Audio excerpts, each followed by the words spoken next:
Hindi kita mapipigilan. Ngayon, wala pong, nung ako'y bumaba, pinapunta po nung agaw ng Pangulo ang kanya Secretary of Justice. 2 months ako nakakababa at inalok ako. I can live and go to the country of my choice. I can bring anything I want to. There will be no charges filed against me on the condition that you resign as President of the Republic of the Philippines in writing.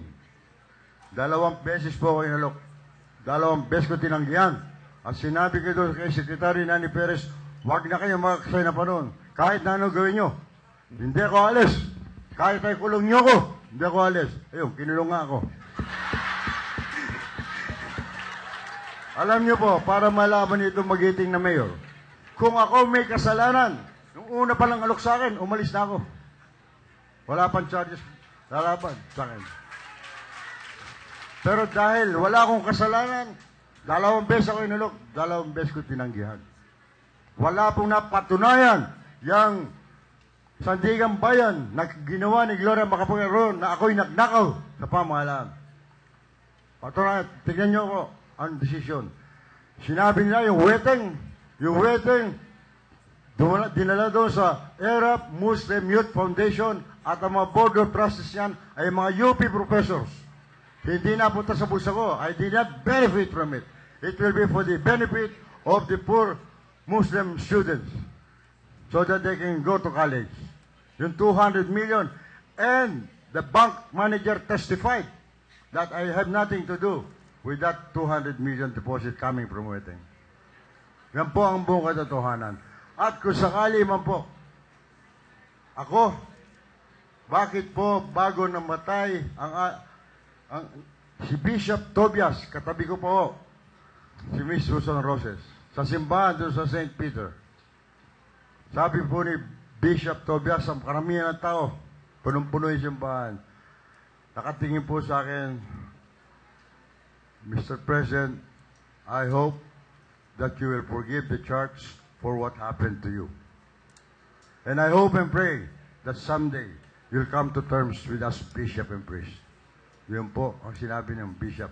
Nag-apologize po sa ngalan ng simbahan. Pagkatapos po yung ating mahal na Pangulo Yumaong Cory Aquino, 4 months bago siya namatay, she apologized publicly.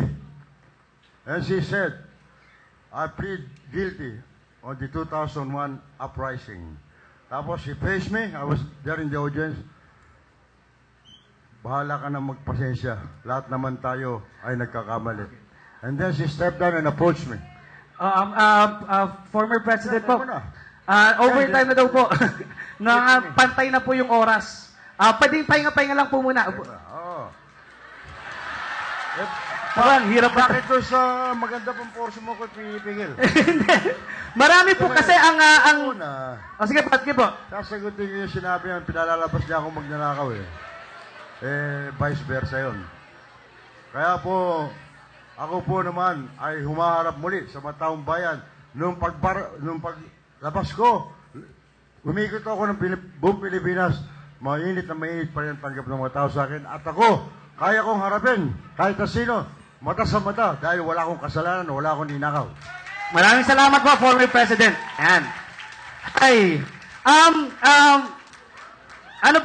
kasi po, bagamat gustong-gusto po namin talagang malaman ang mga storya, and I know the UP students are very interested. However, we don't have enough time po. Hindi po sapat ang oras natin para pag-usapan po ang lahat ng sandila po. Hindi po sapat ang oras natin para magkaroon po ng sagutan, at ang main focus po kasi namin ay gusto po namin pag-usapan ay tungkol po sa Ermita, sa Manila, kung saan po kami located. Tama po ba 'yon?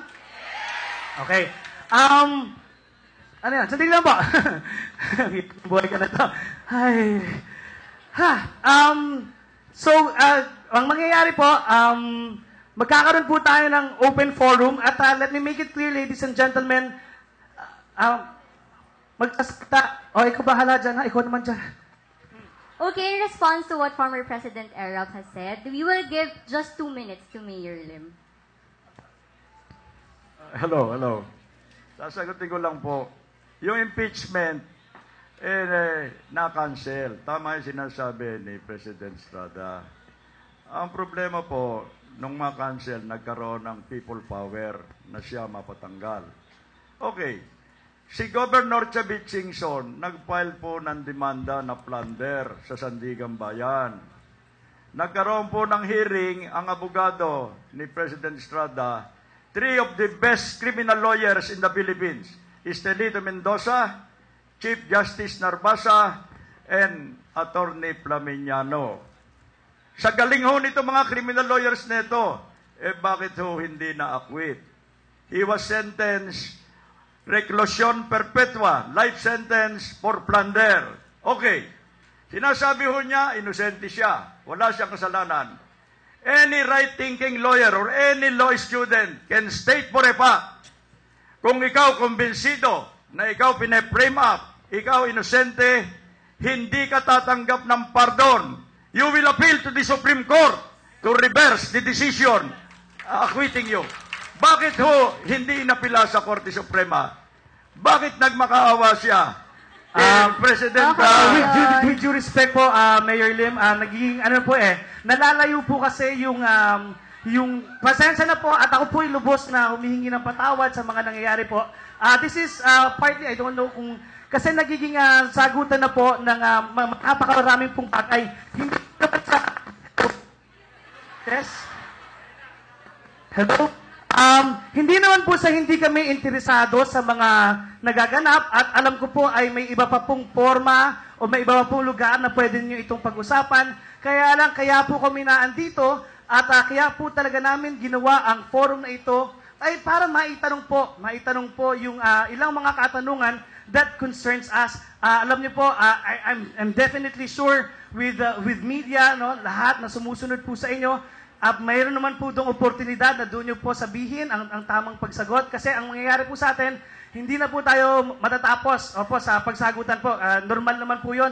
At lubos po namin kayo ginagalang pareho. Kaya lang, ang gusto po namin malaman ngayon ay yung mga konkretong solusyon po. Yung mga konkretong solusyon po na kinakaharap po namin sa Maynila. Oo. Maaring sa ibang forma, sa ibang pagkakataon na lang po natin pag-usapan yung mga nyo po. Siguro po, mag-open na po tayo ng... Yes, open forum. I think this is the proper venue to start the open forum. Tingin tubig muna. Oo. Open forum po tayo. Umuli sinasabi ko po, hindi po kami pasensya na po. Okay. Ang first question po natin, ang guidelines po sa pagsagot ay... Okay, for the guidelines, number 1, there would be, everyone is entitled to 1 question and 1 follow-up only. Then, they would be allowed 5 minutes to answer the question. Then, third would be, questions should be directed to the speakers or to only one of them. Ayan, so, meron na po tayong maraming questions dito, pero we will be entertaining 5 due to time constraints. First off, ganito na ipapaliwanag ko lang po ng maayos. So, meron pong katanungan, meron po kayong tag 5 minutong kasagutan. Ang hiling po namin ay sana po yung saktong sagot lang po dun sa problema. Ang hinahanap po namin yung solusyon at hindi